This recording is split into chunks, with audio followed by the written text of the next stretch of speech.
Սելի ժողովուրդ հիմա դիմում է մեզ չստացած Վան Գոգին, որը դեռ նստած է։ Հիմա իրանք նոր թեզ են որդեգրել, երեկվանից իրենց այդ փոքրիկ խմբակի ներկայացուցիչները ասում են, որ ընդդիմության շնորհիվ, ընդդիմության բողոքների շնորհիվ մենք այդ երկու տեղամասն ենք չեղալարել, սրա արդյունքը ինչի համար։ Ասմատեղ զինվորներ են ժամը 8-ից հետո անդադար քվեարկել, մեր զինվորները։ Հիմա ուզում եմ դիմել այս չստացվածներին ու այս փոքրիկ Վան Գոգին։ Ցանկացած մարդ, ընդդիմության ներկայացուցիչ, կա որևիցե մեկը, որ կարող է, այսպես ասած, զինվորներին իրենց զորամասից դուրս հանի, գետ մեկին ու տան ինտրատեղամաս ասի եկեք ընտրության։ Սա բոլորը իշխանության ձեռքի գործն է, իրենք են այդ զորամասերը բացել, իրենք են ժամը 8-ից հետո բերել,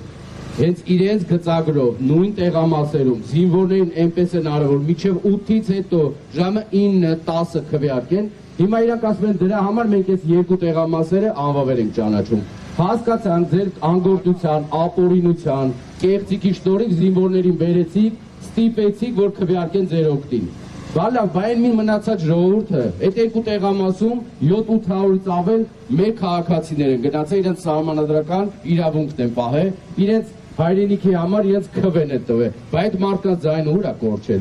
կորելու է։ Հիմա ուզում եմ ասեմ ձեզ, վերջին Նիկոլ Փաշինյան կոչվածի եւ քաղաքացիական պայմանագրի վերջին միֆը տրաքեց Հայաստանի Հանրապետությունում։ Այս ժող բաստիոնում վերջին անգամ եւ աննախադեպ ձև կեղծվեցին ընտրությունները,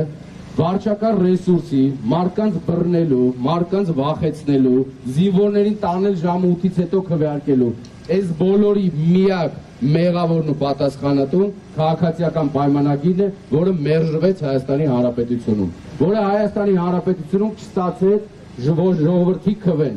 անգամ 63% խփողները չկարողացան 50%-ի շեմը հաղթարել, իսկ ամբողջ գումարի արդյունքում ընդդիմության ստացած ձայները ավելի շատ են, քան իրենց ստացած ձայները։ Այն մարդիկ, որը քրվակել են տարբեր ընդդիմադիր ուժերին եւ չեն անցողիկ շեմը, դրանք նույն ընդդիմադիր Հայաստան ունեցող մարդիկ են։ Գումարը գիրեք կտեսնեք, որ քաղաքացիական պայմանագիրը չունի իշխանություն, հենց այդ երեկոյան իրենց դեմքից, այդ պանիխիդայի դեմքից երևում էր, որ նրանք չունեն իշխանություն, հիմա անցել են ապօրինությունների եւ ես ձեզ վստահեցնում եմ, ծեր ժողովուրդ, Բարգավաճ Հայաստան կուսակցությունը կանգնած է փոքրիկ խմբակի այդ իրենց ասած կոկորտին։ Ինչ ասեն, ինչ չասեն, սուտ են ասում։ Իրանք գտել են այդ 230 ձենը, ուզում են փոշիացնեն, որ ամսի 14-ին հայտարարեն, որ Բարգավաճը չի անցել,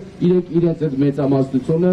մի ձևի կորզել են։ Հիմա վերջին անգամ դիմում են փոքրիկ Վան Գոգ, քո վրա, քո ուսերին կներեք քո վզին մի վերցրայց ապօրինությունները, վաղ թե ուշ պատասխան ես տալու, ու ես վստահ եմ, դու շատ վախկոտ մարդ ես, որտեղ որ նստում խոսում ես, որ քեզ ճնշում են կամ վերևների զանգեր են գալի, դու դրա տակ մի մտի, մարդկանց քվերերը մի գողացի, դուք քվեի գող եք, դուք հայրենիքի գող եք, մի դարձեք մարդկանց քվեների վերջնական գող։